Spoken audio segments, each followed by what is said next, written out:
a nuestra compañera artista, pues que está cumpliendo un año más en el mundo del arte, ¿no? Y como artista tenemos que apoyarnos entre nosotras, ya que hemos atravesado momentos difíciles y creo que ahora es oportuno para poder apoyarnos, ya que la música se está reactivando poco a poco, ¿no? Mira tú que bueno, Maribella, ¿cómo te contamos en las redes sociales? Ya, las redes sociales, sí, me pueden contactar o encontrar en las redes sociales, en el Facebook, en el Instagram, ya estamos pues también en el TikTok y en la página oficial como Maribella del Perú. Qué bueno. ¿Alguna producción de por medio, Maribella?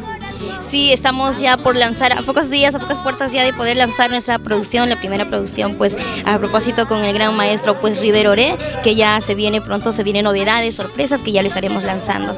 A ver, un cachito de esa novela, puede ser un pedacito a capelita, ¿podría ser, Maribella? Claro que sí, esta canción que gusta mucho, Ángel de mi vida, que lo voy a cantar con mucho cariño, es una canción que también a mí me encanta, lo llevo en el corazón esta canción, Ayacuchana, una canción tradicional.